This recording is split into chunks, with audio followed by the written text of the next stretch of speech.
कैसे हैं आप सब। आई होप आप बहुत अच्छे से होंगे।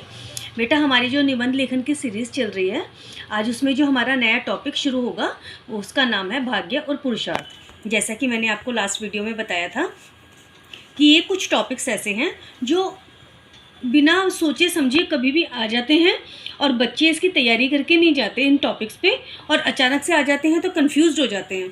क्योंकि देखो, जो वैसे वाले टॉपिक्स होते हैं जो कि हर साल टीचर्स बताते हैं और गाइड्स में आपको मिलते हैं, सैम्पल पेपर्स में मिलते हैं, तो वो वाले टॉपिक्स तो बच्चे पूरी तरह से प्रिपेयर होके जाते हैं। लेकिन कई बार ऐसे ऐसे टॉपिक्स आ जाते हैं कि बच्चे उनके लिए प्रिपेयर नहीं होते। भाग्य और पुरुषार्थ शायद आपने कभी जल्दी से सुना भी नहीं होगा इस तरह का। ऐसे सदाचार, लड़का लड़की एक समान, व्यायाम का महत्व, ये रेयर उसमें आ जाते हैं। रेयर केस होता है कि आप इस पर 100 शब्दों में आप अपना लिखो या 250 शब्दों में आप अपना ऐसे लिखो। इस तरह के टॉपिक्स जब आ जाते हैं तो बच्चे कंफ्यूज हो जाते हैं। तो मैंने सोचा जो बच्चे मेरे से जुड़े हुए हैं उनको इन टॉपिक्स के साथ भी वेयर करवाया जाए, वो इससे अवेयर हो जाएं कि ये इस तरह के टॉपिक्स भी होते हैं और हम इसको अच्छे से पढ़ के कर सकते हैं। ठीक है, तो आज हम शुरू करते हैं भाग्य और पुरुषार्थ। देखो बेटा, पहले हमने इसकी भूमिका लिखी, फिर मैंने इसमें जो लिखने की कोशिश की है कि 2 प्रकार के व्यक्ति होते हैं, भाग्यवादी और पुरुषार्थी भी। भाग्यवादी किसे कहते हैं? जिनका अपना लकी होता है, जिनका अपना लक चलता है, और पुरुषार्थी मतलब जो कि बहुत मेहनती भी होते हैं। और दूसरा टाइप का जो व्यक्ति होता है वो होता है जो कि सिर्फ भाग्य के भरोसे बैठे रहता है, और अकर्मण्य मतलब जो कि लेज़ी टाइप का, आलसी टाइप का व्यक्ति होता है। लेकिन होता क्या है एंड में कि इसका सार यही निकलता है कि पुरुषार्थ से ही सफलता हमें मिलती है। तो ये मेरे मेन पॉइंट्स हैं जो कि मैंने इसमें डाले हैं, जो कि मैंने आपको भी बताए हैं। अब हम अपना निबंध शुरू करते हैं। भाग्य और पुरुषार्थ का बड़ा विचित्र संबंध है।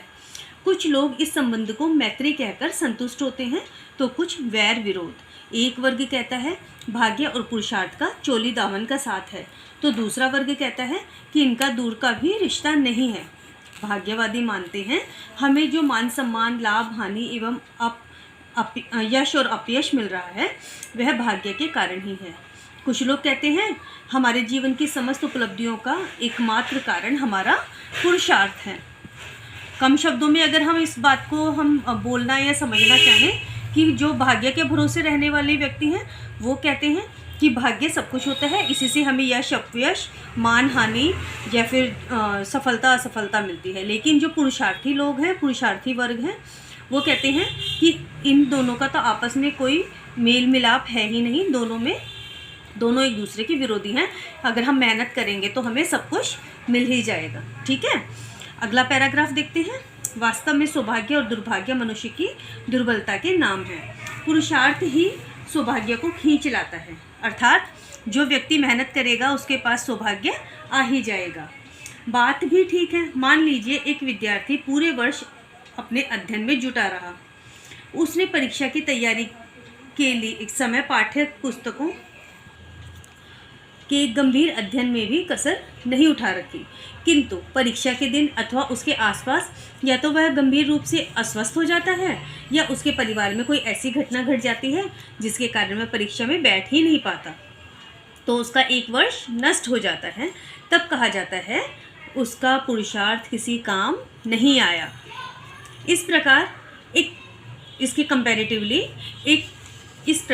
एक विद्यार्थी पूरा वर्ष लगन से पढ़ता है, वह गंभीर अध्ययन भी करता है, पुरुषार्थ में कोई कमी भी नहीं छोड़ता, परंतु उसके याद किए हुए प्रश्न परीक्षा में आते ही नहीं।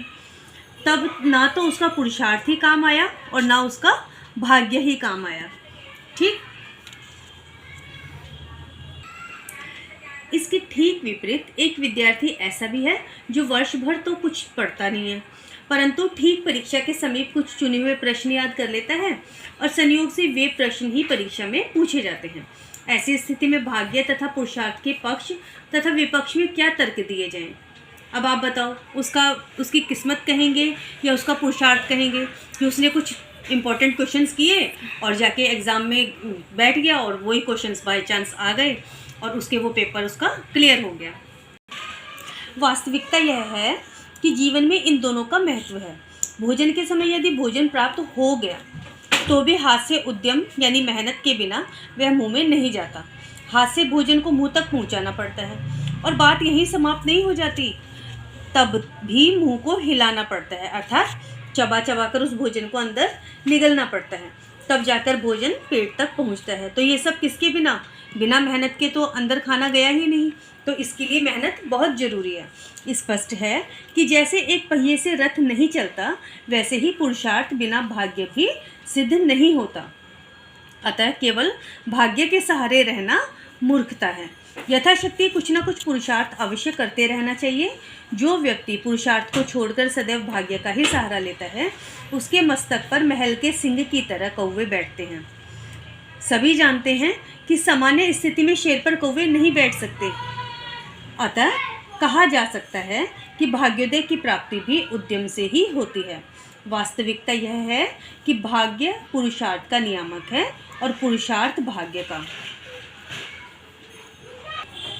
आपने संस्कृत का ये वाला श्लोक तो सुना ही होगा कि उद्यमेन ही सिद्ध्यन्ति कार्याणि न मनोरथे ना ही सुप्तस्य सिंहस्य प्रविशन्ति मुखे मृगा।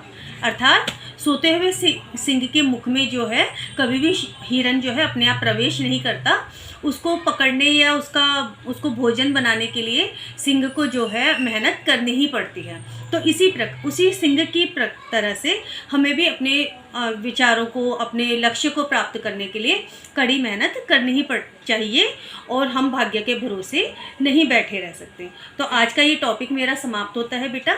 नेक्स्ट वीडियो में हम फिर से मिलेंगे और कुछ अच्छा सा टॉपिक लेके आऊँगी। आज के लिए इतना ही। Bye bye.